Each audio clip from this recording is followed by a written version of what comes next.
और बड़ी आत्मबल था कि यह बेटी मेरा कोई रोशन करेगा। लेकिन दुर्भाग्य था मेरा ही दुर्भाग्य है, वह बेटी आज मेरा कहीं का नहीं रहा। साल भर जेल में सड़वाया, कानून का शरण लिए, लोअर कोर्ट रिजेक्ट किया जज साहब, वकील साहब, हाई कोर्ट में बेल फाइल किया गया, लेकिन सत परेशान होता है, पराजित नहीं होता है। हाई कोर्ट में बेल फाइल हुआ, वकील साहब शिवानंद बाबू, वकील साहब अजय ठाकुर हाई कोर्ट से रिजेक्ट भी करवा करके किसी तरह से बेल का अनुसंधान जारी किए कि ऐसा जो भी परमात्मा का मौज हुआ, इन लोगों की सहानुभूति मिली। आज साल भर भी जेल से में भी शिवानंदन बाबू की सहानुभूति वर्णन नहीं हो पाता। वहां जेल गेट पर भी पहुंच करके इन्होंने पिता का रोल अदा किया कि अब बंदी मेरा है, अधीक्षक साहब यह बंदी मेरा है, इसको कोई तरह का तकलीफ नहीं होना चाहिए। हम भूमिका को शिवानंदन बाबू पहुंचाइए और साल भर के बाद बेल लिए। आज उन्हीं का कृपा है कि घर में मुझको नहीं रह गया। जब बेटी कहा कि यार इसको मैं देखना चाहता हूं कि आजीवन जेल में यह रहे, मेरा दिमाग नाच गया कि क्या हो रहा है। फिर भी एक शिक्षाप्रद कहानियां थी। एक बिच्छू जब पानी में डूब रहा था तो साधु महात्मा पार हो रहे थे, वह बिच्छू को बचाने के लिए अपने हाथ पर लिया। बिच्छू 2 बार डंक मारा, डंक को सह कर करके महात्मा ने वह बिच्छू को पार लगा दिया। वही मैं चाहता हूं कि वह बिच्छू की तरह वह बेटी नहीं बने। बेटा तो पिता का गोद का भरने वाला होता है। जहां कहीं भी वह बेटी रहे, अपना जीवन जीविका चलावे। और मैं क्या बोल सकता हूँ वह पिता के दर्जा में। साल भर बाद अब जेल से बाहर आ चुके हैं। जेल से बाहर आने के बाद भी पब्लिकों के मन में बहुत सारे सवाल हैं आपको लेकर। आप पे जो आरोप लगे वो आपके ही अपने बेटी के द्वारा लगाया गया, तो उन आरोपों को लेकर आज आप क्या कहना चाहेंगे? मैं यही कहने के लिए चाहता हूँ, बेटी हो या बेटा हो, माँ पिताजी गांव समाज के लोग सबों को समान दर्जा देने के लिए चाहते हैं। किसी को बड़ा और किसी को छोटा दे। उसी के हैसियत से मैं भी बेटा और बेटी, 4 बेटी 3 बेटा था।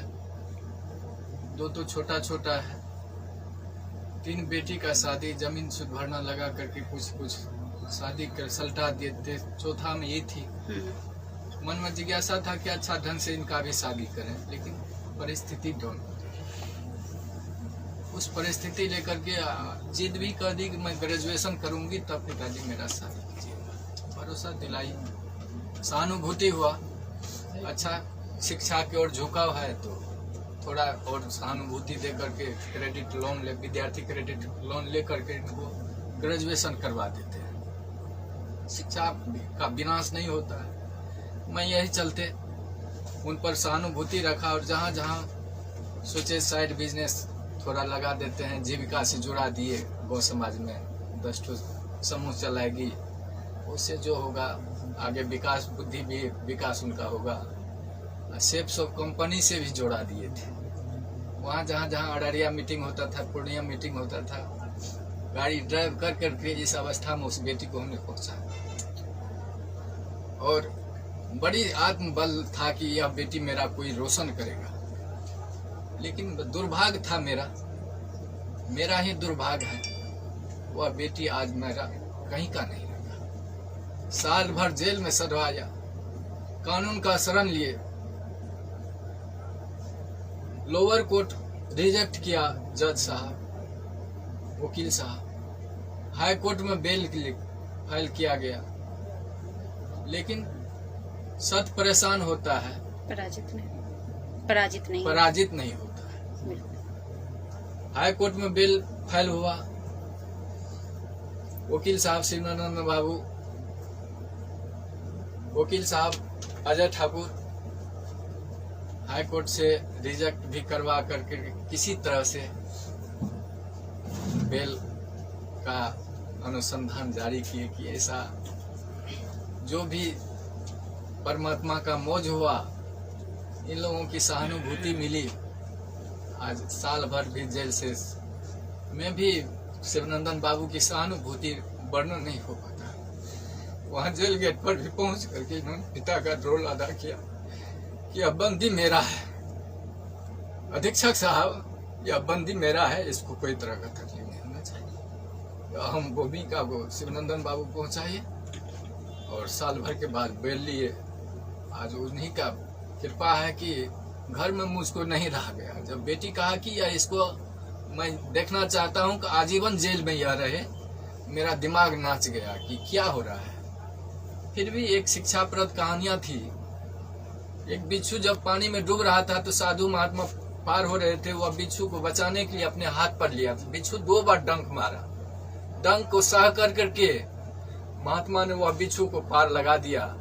वही मैं चाहता हूं कि वह बिच्छू की तरह वह बेटी नहीं बने। बेटा तो पिता का गोद का भरने वाला होता है। जहां कहीं भी वह बेटी रहे, अपना जीवन जीविका चलावे। और मैं क्या बोल सकता हूँ वह पिता के दर्जा में। रोइए मत।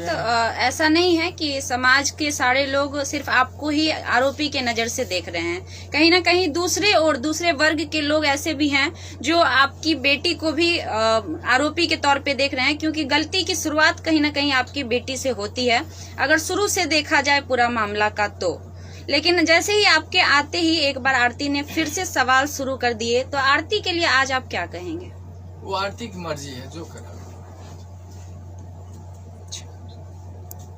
अब आपके अच्छा 1.5 साल भर तक आप लोग जेल में रहे। आपका एक छोटा बेटा भी है, आपकी बूढ़ी माँ भी है। किस प्रकार से आपका घर चल पाया इन दिनों? परमात्मा जाने। अच्छा, इन सारे भूमिकाओं में जितने दिन से आप लोग जेल में थे, पूरे परिवार, तो वकील शिवनंदन भारती लगातार, जैसा आप बोले कि गार्जियन की तरह का देखभाल किए, या फिर हमेशा मतलब इस केस को विशेष फोकस किए, क्या कुछ कहना है उनके बारे में? यह वर्णन नहीं हो पाता। मतलब इतना बेहतरीन उनका परफॉर्मेंस रहा आपके केस को लेके। आप एक पिता हैं, लोग ये भी जानना चाहते हैं कि उस रात में असल में क्या हुआ था। कुछ आपको याद है? आप मतलब कुछ देखे थे? आरोप तो झूठे भी लगते हैं, सही क्या है वो तो माननीय न्यायालय के ऊपर है, लेकिन आप कुछ बता सके थोड़ा सा? मालूम थोड़ा सा हुआ तो सोचा कि प्रेम तो अंधा होता है। अच्छा, समय जो रहता है, अवस्था जो रहता है, परे हो रहा है। लेकिन उस पर कितने विद्वान लोगों का भी पैर फिसल जाता है, महात्मा को भी पैर फिसल जाता है। हमने सोचा कि जब इस तरह की घटना हुई तो उसको बचाने के लिए हल्ला हुआ कि चोर आ गया है, डकैत आ गया है गोली मारने के लिए। उससे पूर्व भी लड़का वो उन्होंने धोस दिया था कि मैंने गोली से उड़ा दूंगा। किसको दिया था? पवन यादव को, मेरे बेटा रवि का। अच्छा, गोली से उड़ा दूंगा, बचने के लिए नहीं था। तो उस पीरियड में उन्होंने घर में पकड़ाया तो हल्ला हुआ कि डकैत आ गया, डकैत आ गया। डकैत के दरमियान में पहचाने उसको तो कहा, देखे मेरा जात भाई है, बच्चा है, पैर फिसल गया। उसको बचाने के ख्याल से मैंने घर में बंद किया। और उस दरमियान में कैसे उसका मौत हो गया, जांच का विषय। मतलब आपको इसके बारे में इसके बाद विशेष कुछ जानकारी नहीं? तो आपको नहीं लगता कहीं ना कहीं छोटू को इंसाफ नहीं मिला? हो गया। और छोटू का इंसाफ हम क्या थे?